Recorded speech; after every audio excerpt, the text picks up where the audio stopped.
자, 잘 쉬셨나요? 이제 2교시 시작할 텐데요. 이제 2교시에는요, 평균 분산법과 포트폴리오 이론 정리할 거예요. 자, 우선 평균 분산법 먼저 보시죠. 자, 평균 분산의 지배 원리라고 얘기를 하는데요. 여러분, 지배 원리라고 해서 어렵게 생각하실 필요가 없어요. 지배 원리는 2번과 3번의 내용이 지배 원리라는 거예요. 자, 근데 우선 정의부터 보시고 하시죠. 자, 1번입니다. 몇 가지 투자안에서 하나의 투자안을 선택을 하고 할 때 투자안의 기대 수익의 평균값과 표준 편차를 분석하여 투자안을 결정하게 될 텐데요.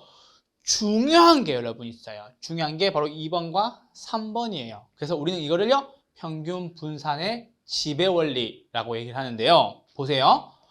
기대 수익률이 같대요. 기대 수익률이 같은 경우에는 편차가 작은 투자안, 즉 편차가 뭐예요, 여러분? 편차가 우리는 위험이라고 얘기를 하죠. 그래서 위험이 작은 투자안을 채택한다는 거예요.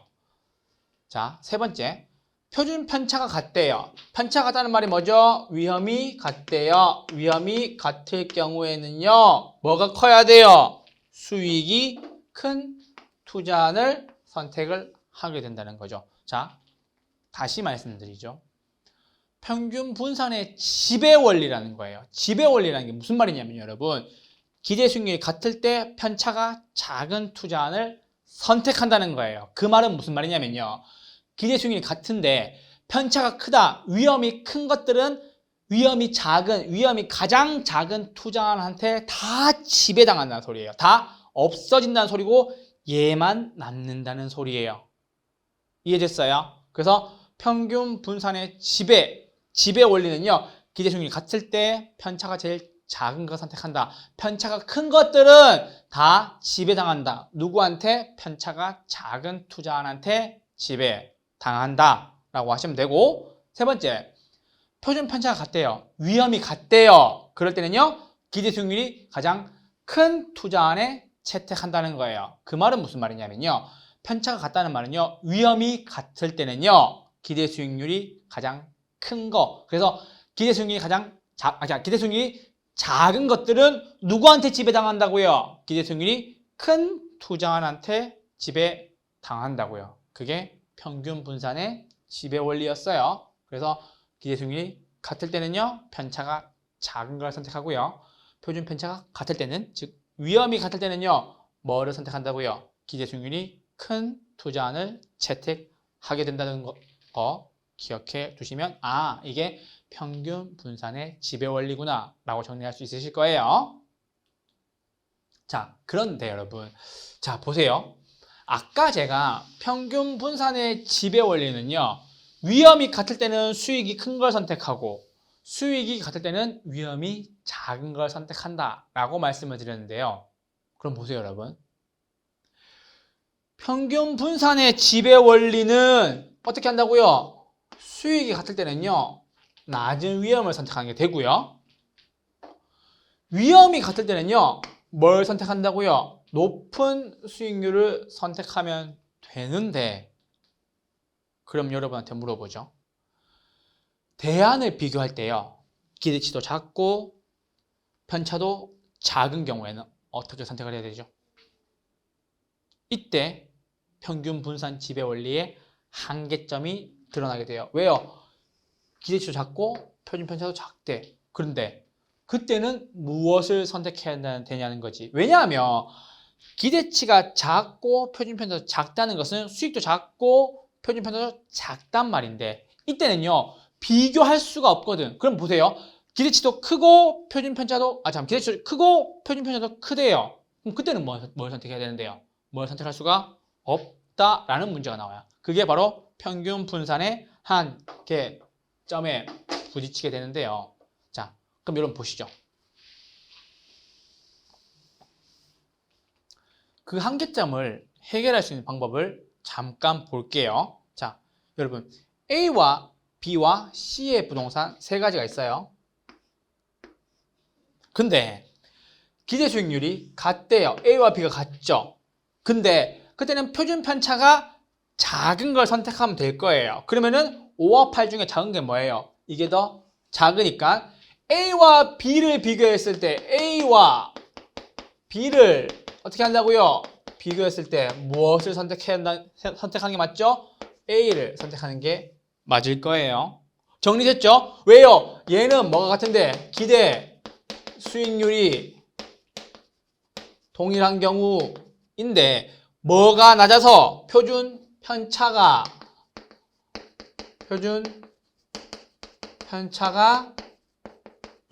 작다. 무엇이요?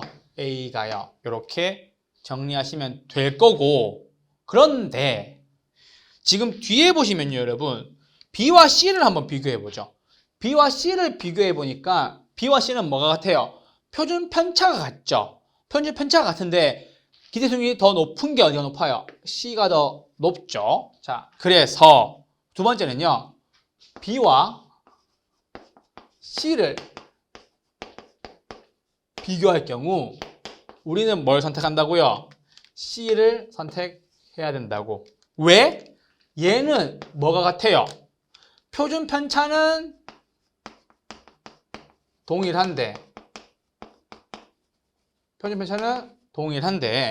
뭐가 커요? 기대 수익률이 더 크다는 거죠. 그렇죠?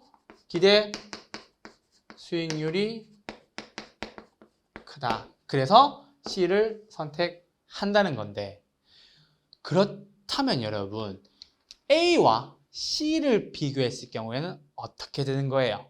자, 보세요. A와 B를 비교했고 B와 C를 비교했을 때 답이 한 번에 딱딱 나왔는데 여러분 A와 C를 딱 비교할 경우에는 어떤 문제가 생기는 거예요? A와 C는 여러분 보세요.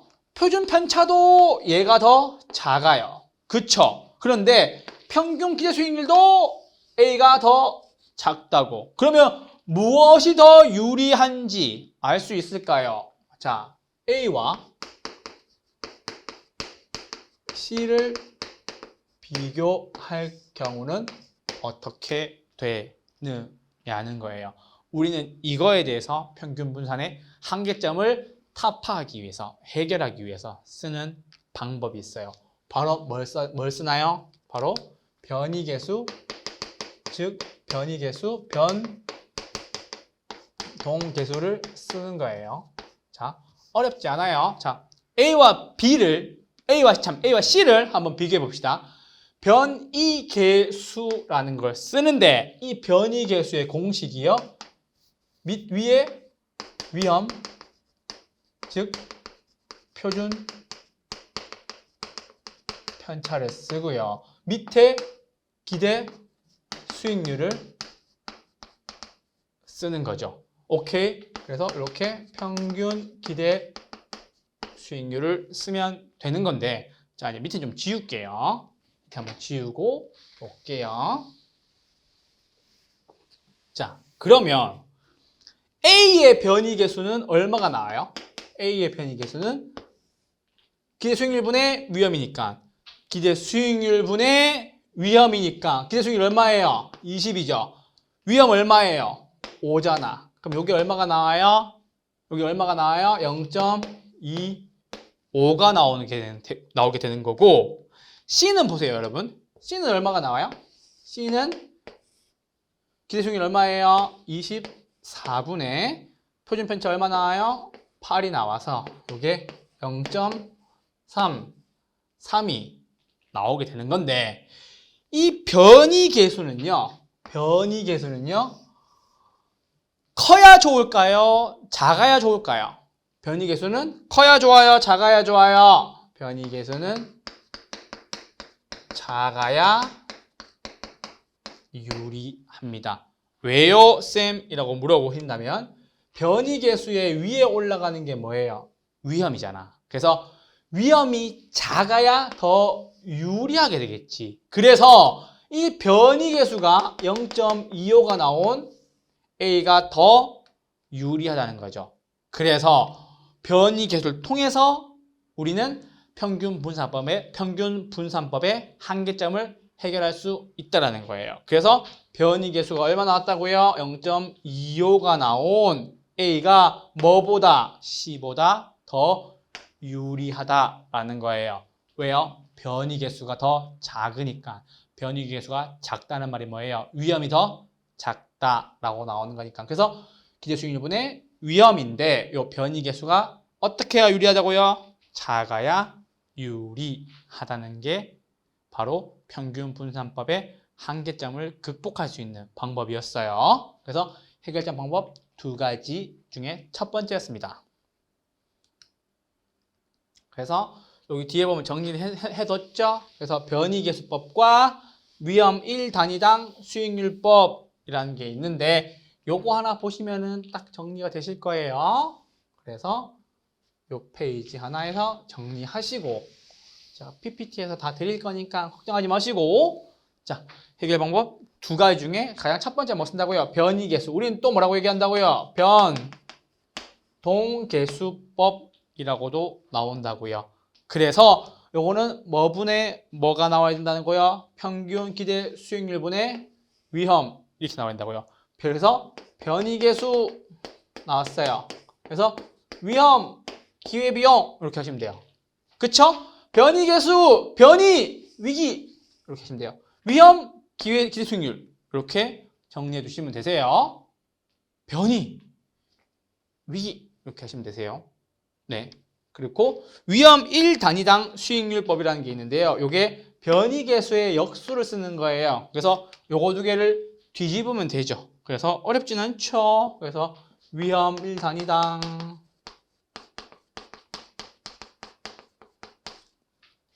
수익률법 구하는 방법은요. 어떻게 한다고요? 기회비용, 죄송해요. 기대 수익률분의 위기.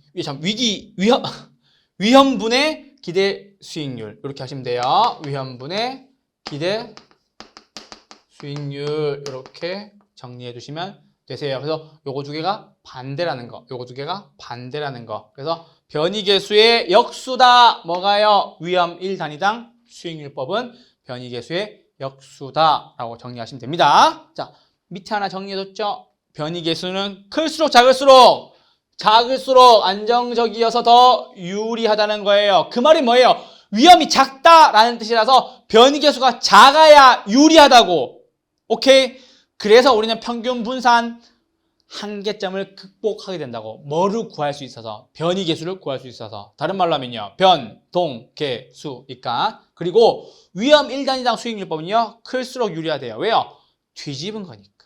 당연히 작아서 유리한 게 변이계수라면 클수록 유리한 게 역수관계니까 당연히 변이계수의 역수인 위험 1단위당 수익률은요. 커야 유리하겠지.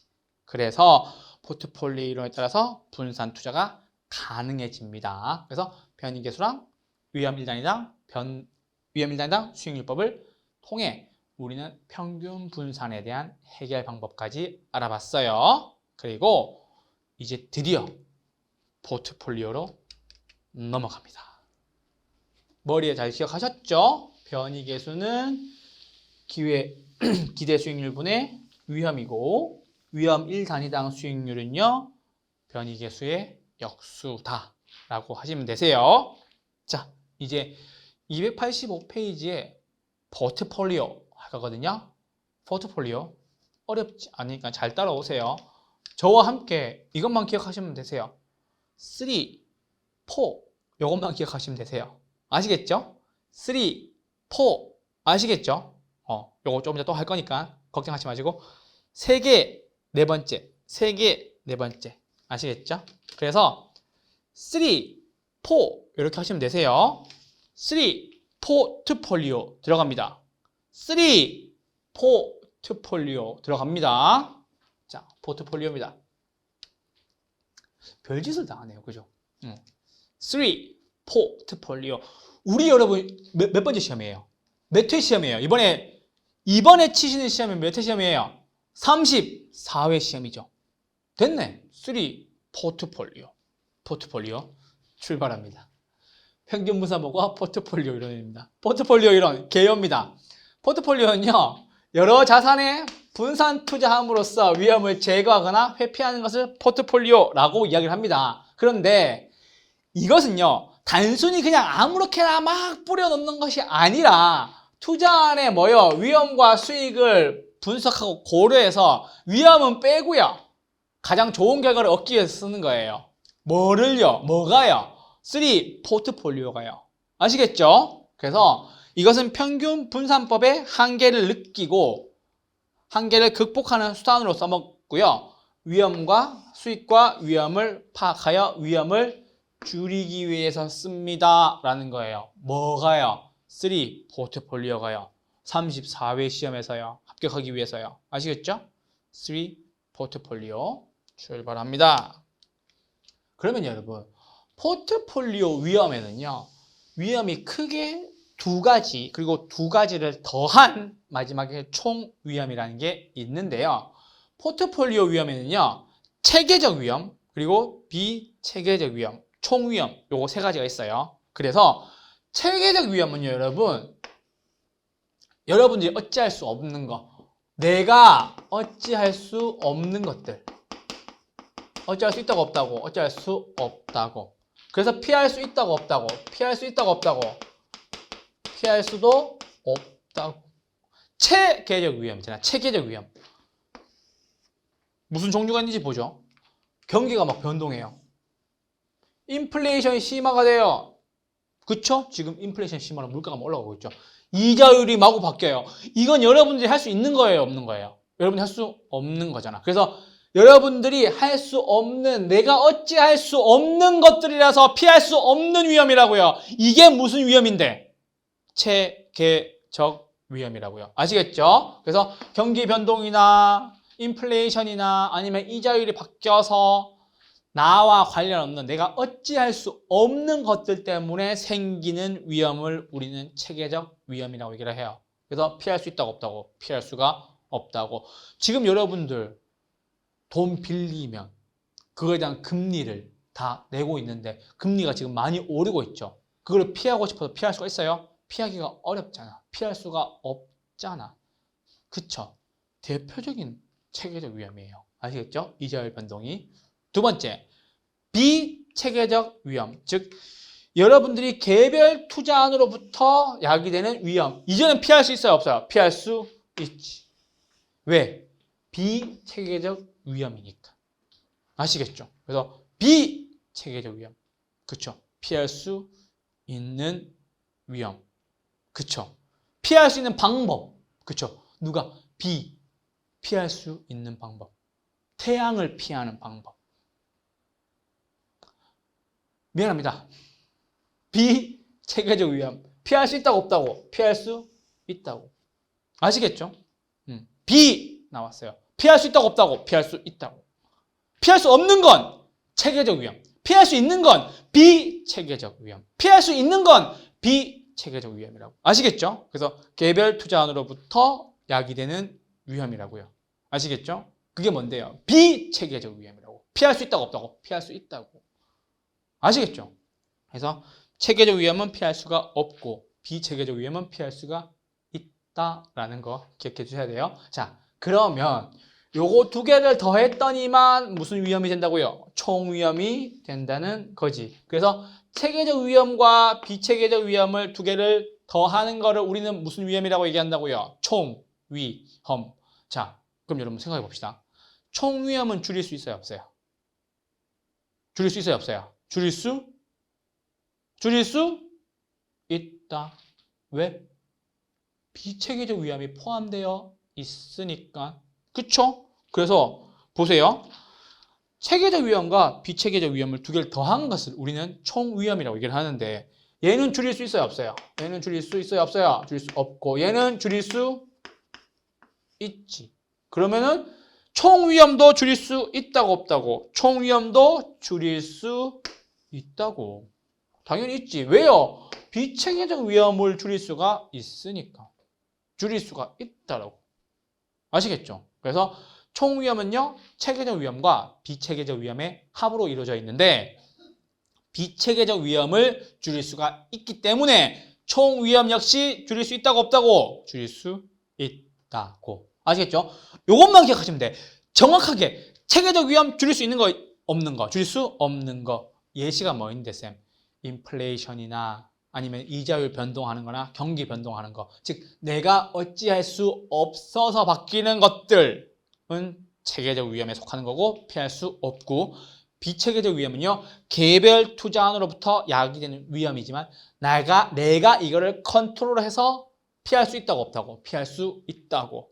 아시겠죠? 그게 뭔데요? 비체계적 위험이고, 총 위험은요 체계적 위험과 비체계적 위험을 두 개를 더한 거니까 총 위험도 줄일 수 있다고? 오케이, 줄일 수 있다고. 왜? 비체계적 위험이 포함이 되어 있으니까 줄일 수 있다는 거 기억해 주세요. 그래서 포트폴리오 위험에는 크게 세 가지가 있어요. 그쵸? 체계적, 비체계적, 총 위험. 그거 정리해 주시면 됩니다. 그래서 포트폴리오의 위험이었습니다. 그래서 이걸 표로 한번 보시면요, 여러분. 보세요. 자, 총 위험이라는 게 있어요. 자, 그러면 체계적 위험과 비체계적 위험 두 개를 더한 게 이게 다 뭐가 되는 거예요? 총 위험이 되는 건데, 체계적 위험은 줄일 수 있다고 없다고? 줄일 수 있다고 없다고? 줄일 수 없다고. 줄일 수 없다고. 제발 좀 줄일 수 없다고. 그런데 비체계적 위험은 줄일 수 있다고요, 없다고요? 줄일 수 있다라는 거. 실제로 줄어들고 있잖아. 이렇게 쭉 줄어들고 있잖아. 그쵸? 포트폴리오의 구성 자산수가 많아질수록 어떻게 한다고? 포트폴리오 구성 자산수가 증가할수록 줄일 수가 있다고. 줄일 수가 있다고. 아시겠죠? 물론 뭐 같은 방향이든 다른 방향이든 방향의 차이가 있을 수는 있겠지만 줄일 수 있다고 없다고? 줄일 수 있다고. 어떻게 되면 포트폴리오의 구성 자산수가 증가하게 되면 줄일 수 있다고. 오케이? 그렇게 하시면 되세요. 그래서 체계적 위험은 절대로 줄일 수가 없어요. 왜요? 얘는 이자율이라든지 또 뭐 경기 변동이라든지 그리고 뭐 인플레이션 영향으로, 그쵸? 인플레 영향을 줄일 수 없지만 뭐는 줄일 수 있다고? 비체계적 위험은 줄일 수 있다고. 왜? 비체계적 위험은 포트폴리오의 자산 구성수를 늘림으로 인해서 줄일 수가 있다고. 아시겠죠? 이거 틀리면 이제 깨문다 진짜 내가 가서. 체계적 비체계적. 문제가 지문이 되게 길게 나와요. 근데 문제는 한 번에 딱 보여. 왜? 체계적 비체계적으로밖에 문제 못 내거든. 아시겠죠? 그래서 비체계적 위험이 딱 보였는데 위에 가서 위험을 줄일 수 없다라고 나와요. 맞아, 틀려요? 맞아, 틀려? 비체계적 위험이 딱 보였다니까. 근데 밑에 가니까는 위험을 줄일 수 없대. 맞아요, 틀려요? 틀렸지. 왜? 비체계적 위험은 위험을 줄일 수가 있으니까. 오케이? 그렇게 하시면 돼요. 자, 그래서 비체계적 위험은요, 위험을 줄일 수 있다. 포트폴리오의 구성 자산수가 증가하게 되면 줄일 수가 있다라고 하시면 됩니다. 그래서 이 표 하나 머릿속에 딱 넣어두시고 위에 비체계적 위험을 피할 수 있다. 위험을 줄일 수 있다라는 거 체크해 주세요. 자, 그리고 드디어 나왔어. 포트폴리오 위험 나왔고요. 포트폴리오 위험과 상관계수와의 관계를 보는데요. 어렵지 않아. 포트폴리오 위험 딱 나왔죠? 위험 나왔을 때, 자, 우리는 이제 이 위험을 줄여야 돼요. 줄여야 되는데, 이 상관계수와 무슨 관련이 있는데를 봅시다. 그렇게 하시면 돼요. 자, 1번. 상관계수는요, 자산 간 수익률의 변동의 유사성의 정도를 의미하는 거예요. 자, 무슨 말이냐면 위험한 자산끼리 뭉쳐 있느냐, 안전한 자산끼리 뭉쳐 있느냐, 혹은 위험한 자산과 안전한 자산이 적절하게 나뉘어져서 구성이 되어 있느냐, 이 뜻이라고요. 오케이? 그래서 자산 간 수익률의 변동의 유사성의 정도를 의미한다라고 얘기하는데, 천천히 조금 더 보시죠. 포트폴리오의 개별 자산의 수익률이 동일한 방향 값을 가지면 위험 분산 효과는 작아진다는 거죠. 즉 같은 방향으로만 향한다는 거지. 우리는 여러분 생각을 해보세요. 위험을 줄이기 위해서 포트폴리오를 구성을 해뒀어. 근데 동일한 방향 값을 가지는 걸로 다 구성을 해놓은 거야. 무슨 말인지 알겠어요? 그러니까 다 위험한 곳에다가만 같은 방향으로 투자를 해놓은 거지. 즉 수익률의 변동폭이 큰 데만 투자를 해놓은 거지. 무슨 말인지 알겠어요? 조금 더 쉽게 설명드려보죠. 동일한 방향값을 가진대요. 자, 우리 지금 코인 같은 거 유행하고 있죠. 수익률 변동폭이 큰 것들, 그리고 주식 같은 것들, 상대적으로 국공채나 예금보다 수익률이 큰 것들, 그런 부분에다가 같이 투자를 해도 같은 곳에 투자를 해뒀죠. 그래서 주식이나 코인 같이 수익률 변동성이 큰 곳에 다 같이 투자를 해놓으면요, 위험을 분산하는 효과는 커져요, 작아져요? 당연히 작아지게 되겠지. 그래서 동일한 방향값을 가지는 곳에다가 같이 투자를 해놓으면 위험 분산의 효과는요, 커진다고 작아진다고요? 작아진다고요. 왜요? 위험 분산이 다 커지니까.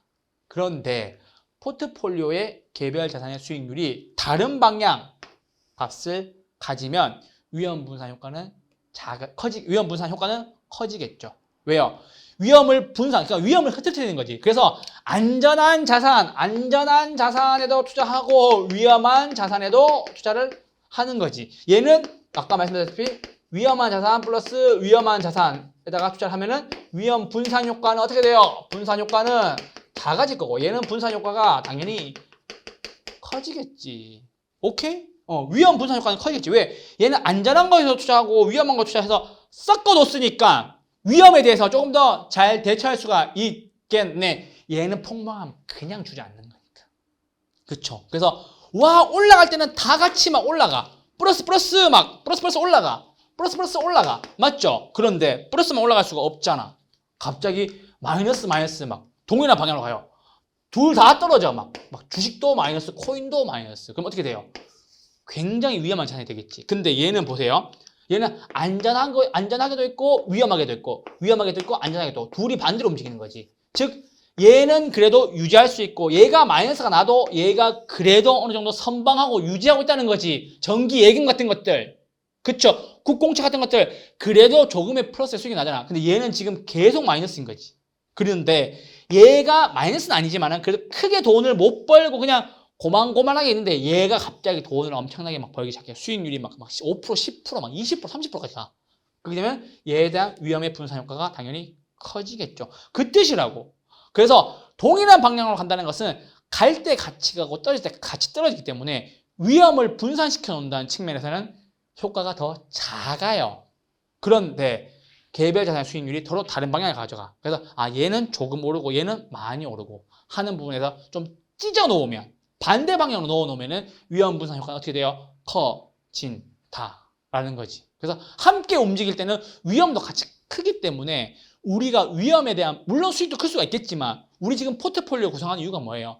위험을 분산시키기 위해서 포트폴리오를 만드는 거란 말이야. 그래서 수익이 클 수는 있겠지만 같은 방향으로 움직이는 걸 넣게 되면 위험 분산 효과는 어떻게 된다고요?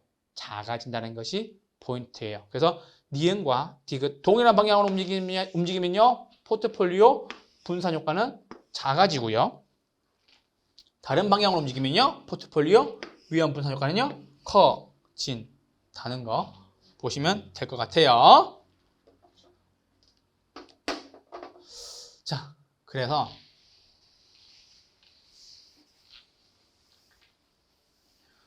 상관계수에 따른 포트폴리오 효과라고 하는데, 자, 그래서 상관계수가 플러스 1일 때, 그리고 양일 때, 그리고 마이너스 1 때, 그리고 마이너스 1일 때 이렇게 하시면 되는데, 보세요 여러분.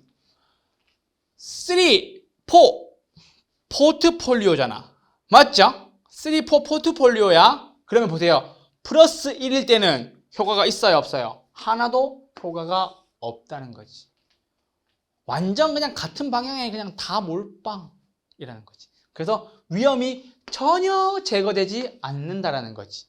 그런데 동일한 유사 방향으로 움직였어요. 동일한 유사 방향으로 움직였는데 얘는 그래도 동일한 방향으로 움직였기 때문에 효과가 크진 않아. 크진 않지만 효과가 그래도 있긴 있어. 효과가 있긴 있어. 있다고 없다고? 있다고. 조그맣게 있다고. 그쵸? 얘는 효과 있다고 없다고? 효과가 얘는 효과가 아예 없어. 아예 없어. 효과가 있다고 없다고. 얘는 효과가 없어. 효과 없어. 효과 없어. 얘는 효과가 있다고 없다고. 있다고. 동일한 방향으로 움직여도. 그래도 여러분 봐봐. 코인 시장이 별로 안 좋아. 죄송해요. 그 코인 시장이 별로 안 좋아. 근데 주식 시장에 그래도 좀 버틸 수가 있단 말이야. 그래서 포트폴리오 효과가 있긴 있지만은 작다라는 거지. 왜? 둘 다 수익이 크게 움직이는 곳이잖아. 올라갈 때 같이 올라가고 떨어질 때 같이 떨어지게 되는 경우가 있으면. 그쵸? 그래서 동일 방향으로 움직이는 것은 포트폴리오 효과가 더 작다라는 거예요. 그런데 다른 방향, 즉 반대 방향으로 움직여요. 얘는 수익이 얼마 안 되고 쟤는 수익률이 커. 그래서 둘이 반대 방향으로 찢어놨어요. 그렇게 하면은 포트폴리오 효과가 어떻게 돼요? 포트폴리오 효과가 어떻게 된다고? 효과가 크다고. 얘는 작다고. 그리고 마지막 포트폴리오 효과가 최대가 되려면요. 비체계적 위험을 완전히 다 제거해버리면요. 효과가 어떻게 된다고요? 효과가 가장 좋다고. 가장 좋다고. 자, 그럼 보세요. 어렵지 않아. 자, 따라 하시면 돼요. 3 포트폴리오예요. 3 포트폴리오야. 플러스 1일 때 효과 있어요? 없어요? 효과 없어요. 맞지? 그치? 동일 방향일 때 효과 있어요? 없어요? 효과 있어요. 있는데 커요? 작아요? 작아요. 동일한 방향일 때 효과가 있지만 효과가 작다고. 그쵸? 그리고 보세요. 잘 봐. 다른 방향으로 움직였어요. 효과가 있어요? 없어요? 효과가 있어요. 효과가 커요? 작아요? 효과가 커요. 그런데 마이너스 1이에요. 효과가 어떻게 돼요? 최대라는 거지. 그래서 보세요.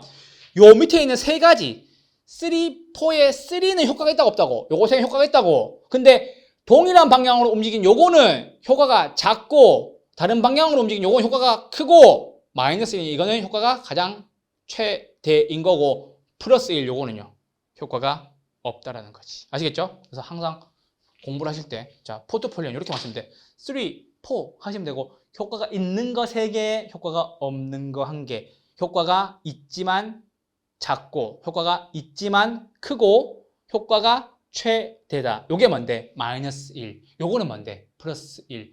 요거는 뭔데? 마이너스 1. 요거는 뭔데? 플러스 1. 요거는 뭔데? 효과가 있지만 작고 요거는 뭔데? 효과가 있지만 크고 이렇게 정리하시면 돼요. 아시겠죠? 그래서 3, 4 하시면 되고 3 포트폴리오 효과가 없는 거 플러스 1 효과가 있는 거 동일한 방향 있지만 작고 효과가 있지만 크고 반대 방향 다른 방향으로 움직였을 때 마이너스 1일 때 그리고 마이너스 1일 때 효과가 최대가 된다는 거 아시겠죠?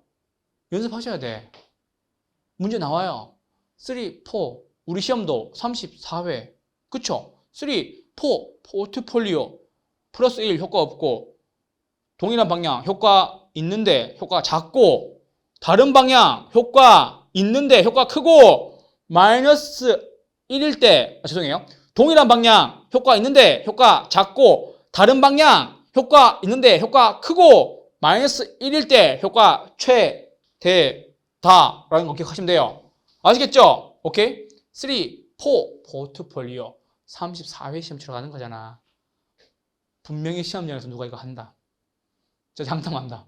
아시겠죠? 그래서 시험장에서도 34회 시험 플러스 1일 때 효과 없고 마이너스 1일 때 효과 최대이고 효과 있는데 크고 왜 반대 방향 다른 방향으로 움직였으니까는 효과 있는데 효과 작고 왜 동일한 방향으로 움직였으니까 아시겠죠?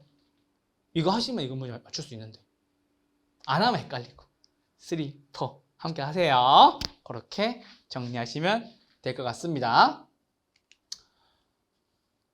됐죠? 정말 여러분들에 대한 애정이 듬뿍 묻어나는 진짜 포트폴리오였다. 그래서 포트폴리오였습니다. 자, 그리고 나서 이제 이 포트폴리오를 통해서 효율적 전선을 알아보러 갈 텐데요. 효율적 전선은요, 285페이지 한 페이지 넘겨주시면 되세요. 자, 효율적 전선 285페이지에서 7페이지까지 넘어오시면 되겠네요. 자, 효율적 전선은요, 평균 분산 지배 원리에 의해 선택된 포트폴리오를 효율적 포트폴리오라고 한다라고 나왔는데, 여러분 평균 분산의 지배 원리가 뭐였어요? 기대 수익률이 같을 때 뭘 선택해요? 위험이 작은 걸 선택하고, 위험이 같을 때 뭘 선택한다고? 우리는 수익률이 큰 거를 선택하는데, 기대 수익률이 같을 때 위험이 제일 작은 걸 선택하는데, 위험이 큰 것들을 위험이 작은 것이 다 지배해버린다고 말씀드렸죠. 그게 평균 분산 지배 원리라고 말씀드렸어요. 그리고 위험이 같을 때 수익률이 제일 큰 거를 선택한다는 거예요. 왜요? 수익률이 제일 작은 게 수익률이 제일 큰 게 수익률이 제일 작은 거를 다 지배해버린다고. 수익률이 제일 큰 게 수익률이 작은 거를 다 지배해버린다고. 어떨 때? 위험이 같을 때. 그래서 평균 분산 지배 원리에 의해 선택된 포트폴리오를 효율적 포트폴리오라고 한다. 정리해 주시면 되고요. 포트폴리오의 집합을 효율적 전선 또는 효율적 프론티어라고 한다는 거예요. 프론티어가 여러분 선구자잖아. 선구자. 아시겠죠? 선구자. 그래서 효율적 포트폴리오의 집합을 효율적 전선, 맨 앞에 있는 선이죠. 앞에 있는 선. 그리고 효율적 프론티어, 즉 선구자, 가장 전방에 위치해 있는 선들이라고 얘기를 합니다. 그래서 3번 나왔죠. 동일한 위험에서 어떤 수익? 최고의 수익을 나타내는 포트폴리오를 연결한 곡선을 우리는 뭐라 그런다고요? 효율적 전선이다 라고 얘기를 한다고요. 오케이. 자, 그리고 효율적 전선과 무차별 곡선이라는 얘기가 나오는데요. 뒤에 가서 제가 한번 그림을 보여드릴 테니까 당황하지 마시고 일단 정리를 한번 들어주시고 한번 정리를 해드릴게요. 자, 효율적 전선이에요. 이게 뭐예요? 효율적, 우리는 프론티어라고도 얘기를 한다라고 나오고, 효율적 포트폴리오의 집합이고요. 동일한 위험에서 최고 수익을 뜻한다는 게 효율적 전선이에요. 모양은요, 우상향이에요. 어떻게? 위로 볼록한 우상향. 이렇게 그려져요. 오케이. 그리고 더 높은 수익을 얻기 위해서 무엇을 감수한다고요? 더 많은 위험을 감수한다라는 것이 효율적 전선이었어요. 오케이? 감 잡았어요? 이렇게 그려지는 거. 그래서 수익과 위험을 통해서 설명을 다시 드릴 거예요. 정의를 한번 보시고 복습하실 때, 아, 이 그림이 이걸 의미하는구나 라는 걸 느끼시면 돼요. 나중에는 이걸 통해서 복습을 하는 것이 아니라 여러분이 그림을 보고 복습을 하시고, 아, 이게 효율적 전선이고 이게 무차별 곡선에 대한 의미구나 라는 걸 정리해 주시면 되세요. 오케이. 자, 무차별 곡선이에요. 무차별 곡선은요, 투자자들이 위험에 대해서 어떻게 태도를 보이는지에 대한 뜻이에요. 그래서 아까 나왔죠? 보호적 투자자, 공격적 투자자. 가파르고 완만한 애들. 기억나시죠? 수익을 많이 요구하고 수익을 적게 요구하죠. 왜요? 동일한 위험에서 그렇게 되는 거고, 아래로 볼록한 우상향 이런 식으로 나와요. 그림이. 그리고 이렇게 나오고, 얘가 보수적이고 얘가 공격적이거든요. 그렇게 나오는 거예요. 기울기가 가파르죠. 당연히 기울기가 완만하게 되겠네요. 얘는 높은 수익에 높은 위험을 요구하고 있으니까요.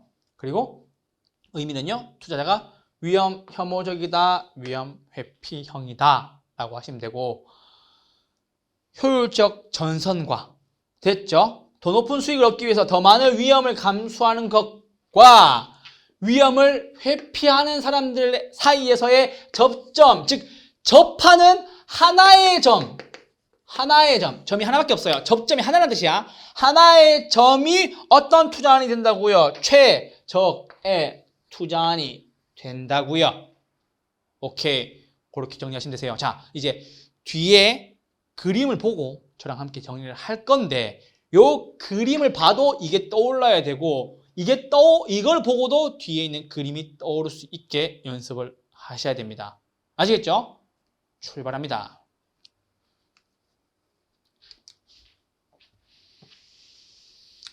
자, 여러분, 지금 효율적 전선이 요 그림이 바로 뭐예요, 여러분? 효율적 전선이 되고요. 효율적 전선 또는 효율적 뭐라고요? 프론티어가 되고요. 두 번째로요. 지금 보고 있는 요게 뭐예요? 무차별 곡선이게 되겠네. 위험에 대한 태도. 위험에 대한 태도. 얘도 무차별 곡선이 될 텐데 우리는 여러분 아까 말씀드렸지. 효율적 전선과 무차별 곡선의 접점에서 뭐가 이루어진다고? 접점에서 최적의 투자안이 이루어진다고 설명드렸어요. 그렇죠? 그래서 여기 지금 제가 해드린 빨간색 점이 최적의 투자안이라는 거예요.